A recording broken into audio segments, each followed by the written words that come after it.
After I helped my sister pay off her massive debt, she told the family her new boyfriend had given her the money and made fun of me for being broke. At the next family gathering, she publicly humiliated me, and my parents sided with her.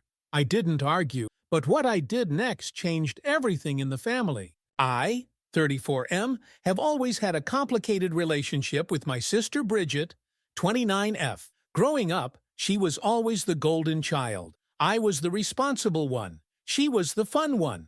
I saved my money. She spent hers. You know how it goes. Fast forward to 3 months ago, Bridget calls me crying about her crushing debt.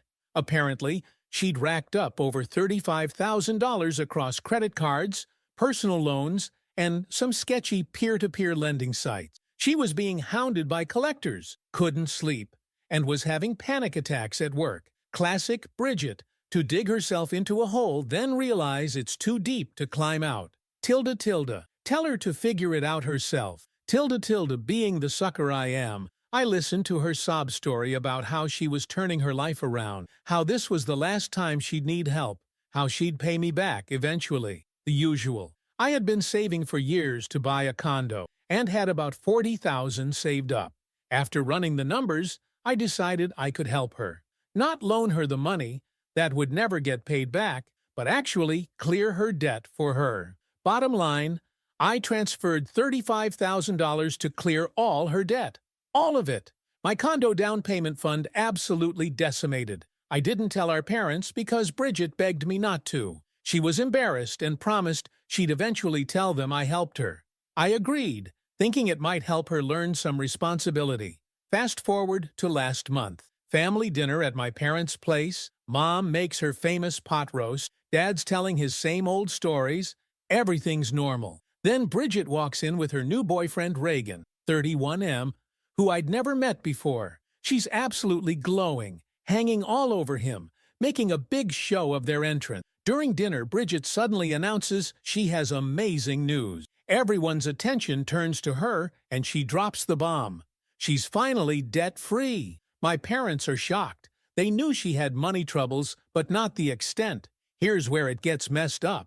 She turns to Reagan, kisses him on the cheek, and starts gushing about how he helped her sort out her financial situation, how he paid off her debt, how he taught her to be more responsible with money. I nearly choked on my mashed potatoes. I kept waiting for her to mention me, or at least give me a subtle nod. Nothing. Reagan's sitting there looking all proud and humble at the same time, accepting congratulations from my parents. Note to self, the look on Reagan's face means he actually believes he paid the debt. She's lying to him, too. When dessert came around, it got worse. Mom starts asking about my condo search, which had obviously stalled. Bridget jumps in with, "Blake's having a hard time saving up. Not everyone has their financial act together yet." Then she winked at me. Actually, winked. I texted her under the table. "WTF are you doing?" She replied with, "Just go with it. We'll explain later." Then proceeded to ignore me for the rest of dinner. My parents spent the entire evening praising Reagan's generosity and financial wisdom while occasionally throwing concerned glances my way. Dad even pulled me aside to offer budgeting tips, while Bridget and Reagan snickered in the background. I left early, fuming but keeping my cool. I figured Bridget must have some explanation. Maybe she was embarrassed to admit her debt in front of Reagan. Maybe she planned to tell everyone the truth later. She called the next day, and I thought she'd apologize. Instead, she said, "Look, I need this right now. Reagan thinks I'm responsible, and I want to keep it that way. You're my brother. You're supposed to have my back. Besides, it's just money. You'll save it up again. Just money. $35,000 of just money." I hung up and blocked her number. For 2 weeks, I checked my Instagram to see Bridget posting pics with Reagan, captioning them with crap like, "So grateful for this man who helped me get back on my feet," and "Financial security looks good on me." The comments were full of friends praising them both. It was infuriating. Then came the annual Memorial Day family BBQ. I debated not going, but decided I wouldn't give Bridget the satisfaction. Big mistake. The entire extended family was there. Aunts, uncles, cousins. Somehow everyone already knew the story of how amazing Reagan was for saving Bridget from financial ruin. Apparently, she'd been spreading this BS far and wide. I was at the drinks table when I overheard my cousin asking Bridget how much debt Reagan had paid off for her. She didn't even hesitate. "Oh, like 35K. He's such an angel." My blood was boiling. But the real kicker came during the toast. My dad raised his glass to Reagan, calling him the son he never had, and praising his generosity. Everyone cheered while looking at me with what felt like pity. Then Bridget decided to twist the knife further. She suggested maybe Reagan could give Blake some financial advice since I was struggling so much. She actually said I could learn a thing or two about generosity. I stood up, ready to explode, but my mom shot me a warning look. When I tried to speak, she literally shushed me and said this wasn't the time for my jealousy issues. My own mother. I sat there, humiliated, while everyone laughed at Bridget's jokes about my empty savings account. Reagan looked uncomfortable at least, but didn't say anything. Probably thought I was just the loser brother who couldn't get his life together. After dinner, I overheard my parents talking about how worried they were about me, how Bridget always had her act together despite her past troubles, and how they wished I could find someone stable like Reagan. I left without saying goodbye to anyone. In my car, I pulled up my banking app and stared at my account balance. Then I pulled up the transfer receipts, text messages, and bank statements showing exactly where my money had gone. I started taking screenshots of everything. Bottom line, my sister stole my money, my reputation, and my dignity, all to impress some guy and our family. And everyone believed her without question. I've been quiet for 2 weeks since that BBQ. Bridget's been posting more smug updates. My parents have been sending me helpful articles about saving money and improving my attitude, but they have no idea what's coming. I've created a dedicated folder with all the evidence. I've been documenting every lie, every social media post, every text. I'm not confronting Bridget directly. Not yet.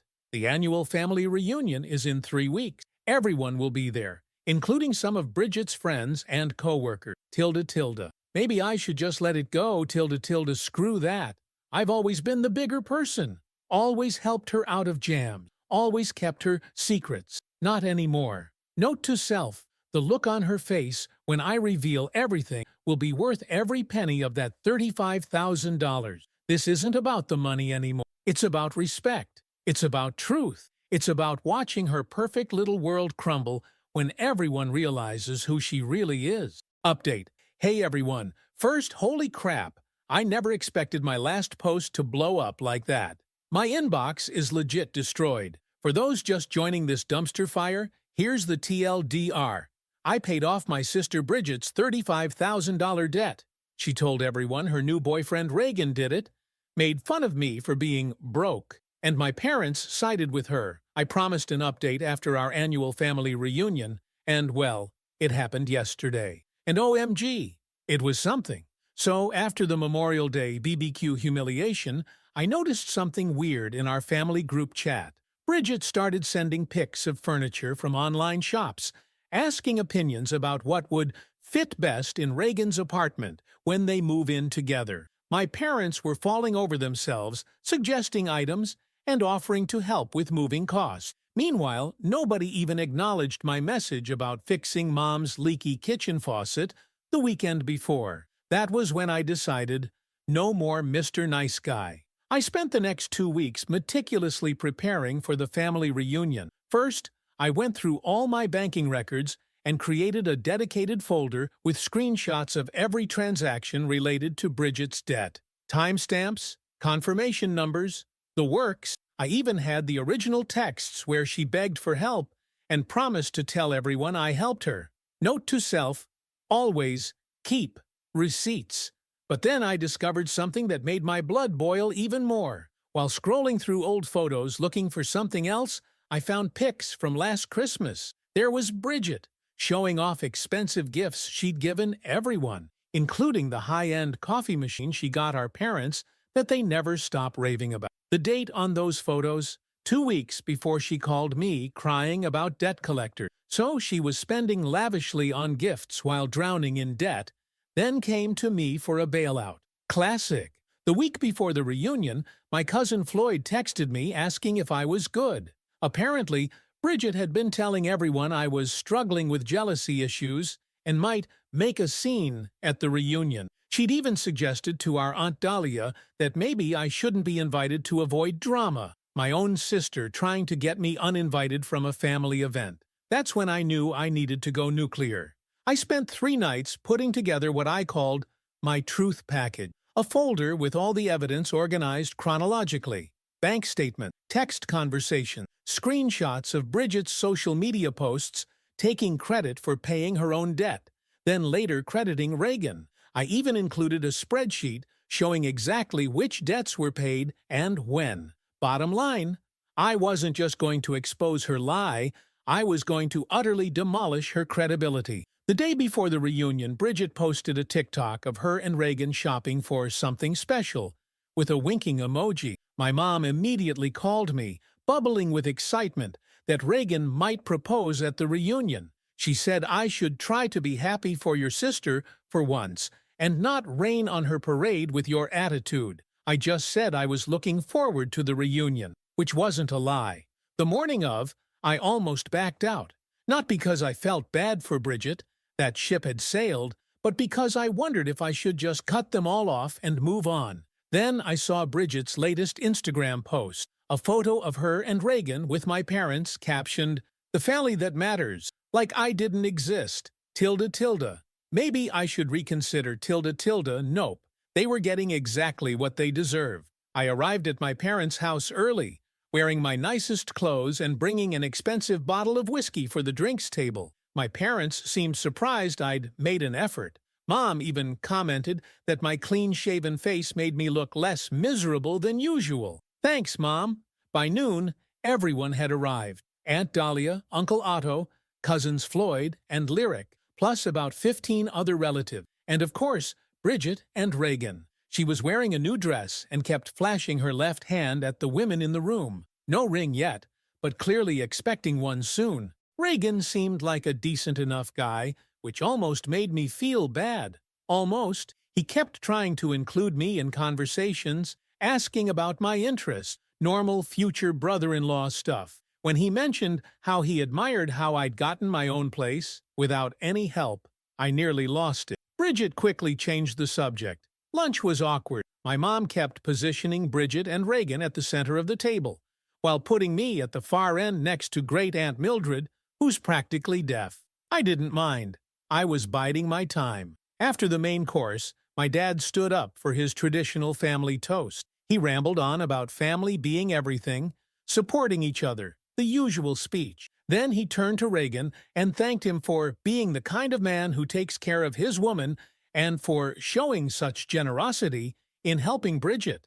My parents then presented them with a gift, a weekend getaway package they'd bought as a thank you. Bridget was practically glowing. She stood up and started talking about how Reagan had saved her life by paying off her debt when no one else would help. She looked directly at me and said something about how some people talk about helping family, but others actually do it. That was my cue. I stood up, pulled out my phone, and connected it to the TV using screen mirroring. Before anyone could object, I said I wanted to add something to the celebration. My mom looked nervous, but my dad nodded, probably thinking I was finally going to show some support.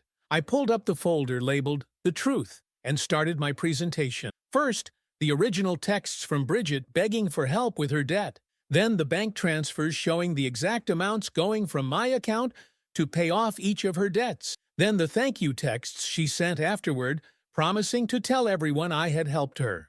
The room went dead silent. I showed the timeline of social media posts where she first took credit herself, then gradually shifted to giving Reagan credit. I showed the family group chats where she explicitly lied about where the money came from. I showed everything. Reagan's face went from confusion to shock to anger in about 30 seconds. My parents started trying to interrupt, but I just kept going, showing more evidence with each attempt. I finished by showing my current bank account balance, barely $4,000 compared to the $40,000 I had before helping Bridget. Then I showed the screenshots of her mocking my financial situation while knowing exactly why I was short on cash. When I finished, I looked directly at Bridget and said that I didn't want the money back. What I wanted was for everyone to know exactly who she was and what she had done. Then I disconnected my phone, grabbed my whiskey bottle, no way I was leaving that, and headed for the door. The chaos behind me was immediate. Reagan demanding answers from Bridget, my parents trying to do damage control, Aunt Dahlia loudly expressing her disgust at the whole situation, Cousin Floyd following me out to the porch, saying he always knew Bridget was full of it. I sat on the front steps, sipping whiskey straight from the bottle, when Reagan stormed out, got in his car, and peeled out of the driveway. A minute later, my mom came out crying, saying I had ruined everything and asking how I could embarrass the family like this. I just laughed. I actually laughed in her face and asked how I had embarrassed the family? By telling the truth? She stomped back inside. Bridget was next, mascara running down her face. She started in on how I'd ruined her relationship, how Reagan was probably going to break up with her, how she'd never be able to face the family again. She said I had no idea what I'd done to her life. Bottom line, I knew exactly what I'd done, and it felt amazing. I got a text from Reagan later that night thanking me for being honest. He said he had no idea and was reevaluating everything. My phone blew up with messages from family members, some supportive, some angry I'd caused a scene, some just confused. Bridget sent a barrage of texts, switching between begging for forgiveness and threatening to make me pay for ruining her life. I blocked her number. My dad called this morning saying we needed to fix this situation as a family. I told him the situation was fixed. The truth was out. He said Bridget was devastated, that Reagan had broken up with her last night, and that I needed to consider what losing the love of her life will do to her. I reminded him that he never once considered what losing $35,000 did to me. Update 2. It's been a month since the family reunion showdown, and I'm finally ready to share how this saga ended. First, thanks for all the support. Your comments helped me stay strong when my family tried to gaslight me into thinking I was the villain. Quick recap. I paid off my sister Bridget's $35,000 debt. She credited her boyfriend Reagan, humiliated me publicly, and I exposed her with receipts at our family reunion. Let's start with the 3 a.m. visit I mentioned in my last update. 3 days after the reunion, my doorbell started ringing non-stop at 3:17 a.m. I checked my doorbell camera to see Bridget swaying slightly, clearly drunk, mascara streaked down her face. I ignored it for 20 minutes until my neighbor texted, asking if everything was okay. I finally opened the door to find her sitting against the wall, scrolling through her phone. When she saw me, she tried to look pitiful, holding up her screen to show me Reagan's final breakup text. Like I was supposed to feel bad. She slurred something about how I'd ruined her life over just money, and how Reagan was the one, and now he was gone forever. Note to self, people who think $35,000 is just money have never earned $35,000. I told her to call an Uber and close the door. She started pounding and yelling, so I recorded a quick video for evidence and called a rideshare for her myself. As the car pulled up, I opened the door and told her if she ever showed up unannounced again, I'd file for a restraining order. The driver looked super uncomfortable as she climbed in, still ranting about family loyalty. The next morning, I woke up to 37 missed calls and over 50 texts, not just from Bridget, but from my parents and even some extended family members. Apparently, Bridget had gone straight to our parents' house and spun some story about me threatening her. My mom's texts were particularly nasty, saying I'd changed and she didn't recognize me anymore. Bottom line, the family that had ignored my financial devastation for months was suddenly concerned about Bridget's hurt feelings. I blocked my parents temporarily and went about my day. That afternoon, my cousin Floyd called to check in. He said the family was divided. Most of the cousins and Aunt Dahlia were on Team Blake, while my parents, Uncle Otto, and a few others were defending Bridget. According to Floyd, Bridget had been posting tearful TikToks about toxic family members and financial abuse without naming names, but obvious to anyone who knew the situation. A week later, I got a formal email from my dad asking me to attend a family mediation session at their house that weekend. The email included a typed agenda with items like acknowledgement of feelings and path to forgiveness. I literally laughed out loud reading it. I replied with a single word, no. This triggered another round of texts from my mom about how I was tearing the family apart and making things worse. I finally replied that I wasn't interested in any solution that involved me pretending what Bridget did was okay. My mom said I needed to be the bigger person because Bridget is suffering enough already. I asked exactly how Bridget was suffering. My mom reluctantly admitted that Reagan had blocked Bridget on everything, told their mutual friends what happened, and she was now getting called out on social media for lying. Also, she had maxed out a new credit card trying to win him back with expensive gifts he wouldn't accept. My heart bled for her. Not. Things escalated when Bridget somehow got a new number and texted me a screenshot of her bank account showing negative $487. She said since I ruined her relationship and reputation, I should help her out again. I saved the screenshot as more evidence of her entitlement and blocked the new number. _. Maybe I should help her one last time. _.